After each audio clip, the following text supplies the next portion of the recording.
Hussain Mubarak.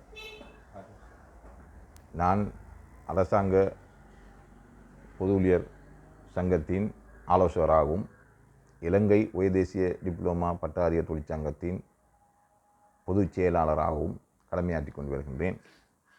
நேற்று எங்களுடைய அரசாங்க பொது ஊழியர் சங்கத்தின் சார்பில் ஒரு ஆலோசகர் என்ற வகையில் எங்களுடைய கௌரவ ஆளுநர் அவர்களை சந்திப்பதற்கு நாங்கள் சென்றிருந்தோம்.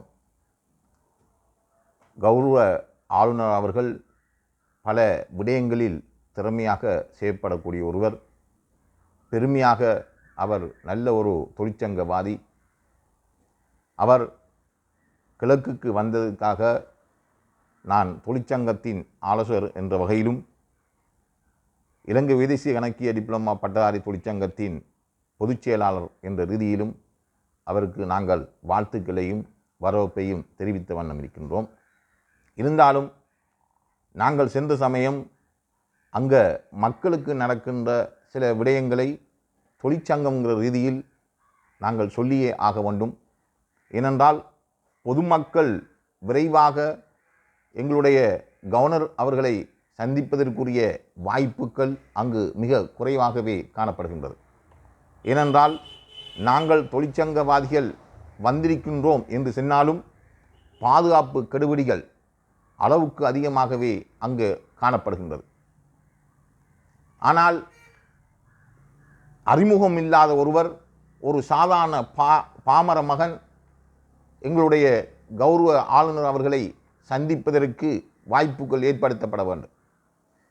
மக்களுக்கான சேவை செய்வதற்காகவே ஆளுநர்களும் அதிகாரிகளும் இருக்கின்றார்களே தவிர கெடுபிடியலுக்கு அகப்படக்கூடிய ஆளுநர்களும் மக்களை அகப்படுத்தக்கூடிய நிர்வாக கட்டமைப்பும் இந்த மக்களுக்கு தேவையில்லை. ஏனென்றால் கடந்த 30 வருட காலங்களாக வடகிழக்கில் இருக்கின்ற மக்கள் பல பாதுகாப்பு கெடுபிடிகளுக்கு மத்தியில் அவஸ்தைப்பட்டவர்கள்.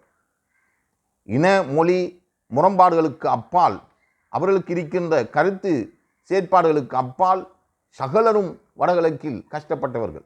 மீண்டும் இவ்வாறான ஒரு நிலையை உருவாக்கக்கூடாது.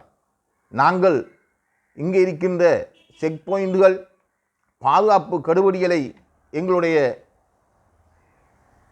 ஜனாதிபதியாக இருந்தவர்கள் தளர்த்திருந்தார்கள். இருந்தாலும் நேற்று போய் நாங்கள் கவர்னர் ஆஃபீஸை பார்க்கும் பொழுது அங்கிருந்த பாதுகாப்பின் அதிகரிப்பை நாங்கள் அவதானித்து கொண்டோம். சாதாரண ஒரு பாமர மகன், கல்வி அறிவில்லாத, எந்த அரசியல் சம்பந்தமும் இல்லாத, எந்த உயர் அதிகாரிகளின் இன்ஃப்ளூயன்ஸும் இல்லாத ஒரு பாமர மகன் அல்லது தேவையுடைய மக்கள் வந்தால் எங்களுடைய கௌரவ ஆளுநரை எவ்வாறு சந்திப்பதற்கு அதுக்குரிய வழிமுறைகள் என்ன என்பது கூட இல்லாமல் இருக்கின்றது. அரசாங்க பொது ஊழியர் முன்னணி அதன் ஆலோசகர் என்கிற ரீதியில் நாங்கள் சில கோரிக்கைகளை முன்வைத்திருக்கின்றோம்.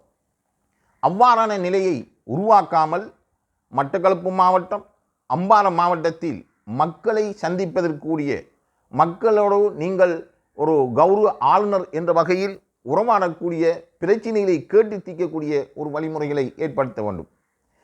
மக்களோடு எவ்வாறு இருக்க வேண்டும், தொழிற்சங்கத்தோடு நிர்வாகிகள் எவ்வாறு செய்யப்பட வேண்டும் என்று நாங்கள் அவதானிக்கும் பொழுது எங்களுடைய கௌரவமிக்க மதிப்புமிக்க ஒரு சீஃப் செக்ரட்டரி எங்களுக்கு கிடைத்திருக்கின்றார்.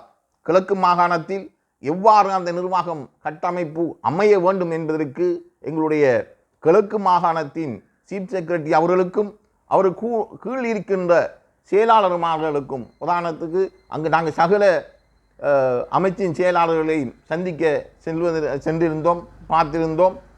அவர்கள் எங்களுடன் மிகவும் பண்பாக நடந்து கொண்டார்கள். தொழிற்சங்கத்தை எவ்வாறு கௌரவப்படுத்தணும் என்கிற ஒரு செயற்பாடு அவருடைய நிர்வாக திறமையை நாங்கள் கண்டுகொண்டோம். இருந்தாலும் அதே நிலை ஒன்று எங்களுடைய கௌரவ ஆளுநரின் செயலகத்தில் நாங்கள் கண்டுகொள்வதில் கஷ்டமாக இருந்தது.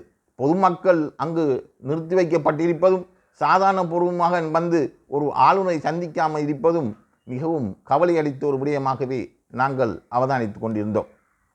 ஆகவே எந்த நிர்வாக செயற்பாடாக இருந்தாலும் மக்களுக்கு ஒரு பாதுகாப்பு அளிக்கக்கூடிய வகையில், மக்களின் பிரச்சனையை கேட்டு தீர்க்கக்கூடிய வகையில் அது அமைய வேண்டும் என்பதுடன் எங்களுடைய கோரிக்கை எங்களுடைய தொழிற்சங்கத்தின் கோரிக்கை முன்வைத்திருந்தோம். அந்த கோரிக்கையிலையும் எங்களுடைய கௌரவ ஆளுநர் அவர்கள் செயற்படுத்த வேண்டும். அது தொடர்பாக நாங்கள் எங்களுடைய கிழக்கு மாகாணத்தின் பிரதம சீஃப் செக்ரட்டரி அவர்களுடன் நாங்கள் பேசியிருந்தோம். அவர்களும் அதை ஏற்று அது தொடர்பான நடவடிக்கைகளுக்கு ஐனியே உத்தரவிட்டிருந்தார். அதை நாங்கள் செயற்படுத்துவோம் என்று கூறியிருந்தார். ஆகவே எங்களுடைய தொழிற்சங்கத்தையும் எங்களுடைய கோரிக்கைகளையும் கிழக்கு மாகாண சபையின் ஆளுநர் என்ற ரீதியில் நீங்கள் கவனித்து கொள்ள வேண்டும் என்றும் அந்த மக்களை உங்களை சந்திப்பதற்கு வழி கொடுங்கள் என்றும் கூறி விடைபெறுகிறேன்.